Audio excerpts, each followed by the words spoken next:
வணக்கம் நேயர்களே. நம்ம நிறைய நாளாக நிறைய விஷயங்கள் பார்த்துட்டு இருக்கோம். எல்லாருக்குமே சந்தேகங்கள், நிறைய சந்தேகங்கள் இருக்கும். ஆனால் எல்லாமே உங்கள் மனசுக்குள்ளால போட்டு நீங்களே தேடிக்கொண்டிருக்கிறது நியாயமா? ஒரு குருவை இனியாவது நீங்கள் தேட வேண்டாமா? உண்மையான குருவை உங்களுக்கு தேவையில்லையா? உங்கள் நீலாகாசத்திலே பறந்து கொண்டு இருக்கும் பறவை மாதிரி தேடி தேடி தேடி தேடி தேடி அலைஞ்சு கடைசியில் உங்கள் பக்கம் அந்த தீப ஒளி ஜோதி தெளியும் போது உங்களுக்கு தெரிய வேண்டாமா உண்மையானதாம் பொய்யானதாம்? ஆனால் அதை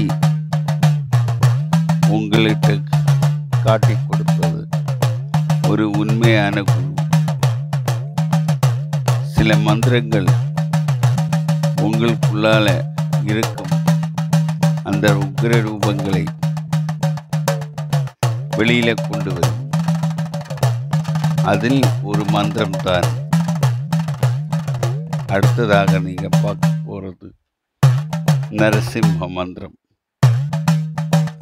சின்மய நரசிம்ம மந்திரம். இதுக்கு 3 நாள் கிளாஸ் இருக்கு. ஐயா வணக்கம் ஐயா. ஐயா இப்போது நம்ம காணொலியை பார்த்துட்டு யூடியூப்பில் நிறைய ரெஃபரன்ஸ்க்கு கால் பண்ணுறாங்க ஐயா. ஸோ எல்லோரும் கால் பண்ணி கேட்குறவங்களுக்கு எல்லோரும் இதை பற்றி தெரிஞ்சுக்கணும், கற்றுக்கணும்னு சொல்லி அவரோட இருக்கிறன்றாங்க. ஸோ அவங்களெல்லாம் இந்த குழுவில் நம்மளோட குரு பரம்பரையில் இணையணுனாக்கா அவங்களோட குவாலிஃபிகேஷன் என்னவாக இருக்கணும்? ஏதாவது தகுதி அடிப்படையில் நம்ம செலக்ட் பண்ணுறீங்களா, இல்லை என்ன மாதிரி சொல்ல முடியுங்களா ஐயா? முன்னாடியெல்லாம் நாம் எல்லா பிச்சைக்காரங்களுக்கும் கொடுத்துட்டு இருந்தோம். எஜுகேஷன் பார்க்குறதில்ல, ஸ்டாண்டர்டு பார்க்குறதில்ல, ஜாதி பார்க்குறதில்ல, மதம் பார்க்குறதில்ல, யார் வந்தாலும் கொடுத்துட்டு இருந்தது. இப்போ நான் கொஞ்சம் ரெஸ்ட்ரிக்ட் பண்ணியிருக்கேன். ஏன்னா வேறு ஒன்றும் இல்லை, சிலவங்களோட கையிலேருந்து எனக்கு கிடைச்ச சில பேடான எக்ஸ்பீரியன்ஸ் இன்னும் வாழ்க்கையில் வரக்கூடாது அப்படின்னு நினச்சிட்டு தான் நான் அந்த ரெஸ்ட்ரிக்ஷன் வச்சுருக்கிறது. ஏன்னா சும்மா கொடுக்கும்போது இப்போ 10 லட்சம் ரூபா 15 லட்சம் ரூபாய்க்கு வேறொரு குருகிட்ட போய் வாங்குவோம். ஆனால் நான் 30,000 ரூபா 40,000 ரூபா சொன்னாலே உடனே அழ ஆரம்பிக்கும், எனக்கு காசு இல்லை.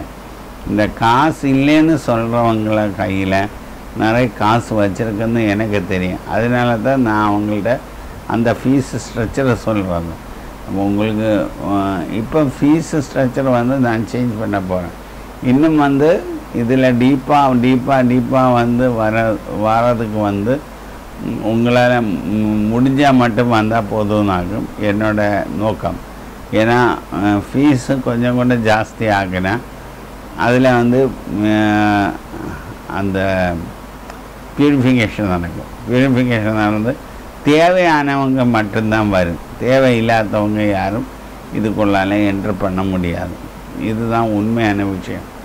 இது நேரமே நான் செய்யணும்னு யோசித்தது. ஆனால் என்னோடய வாழ்க்கை எக்ஸ்பீரியன்ஸு என்னை இப்போ தான் செய்ய வச்சது. இனி என்னோடய வாழ்க்கை எக்ஸ்பீரியன்ஸில் அந்த மாதிரி தான் நான் செய்ய போகிறேன்.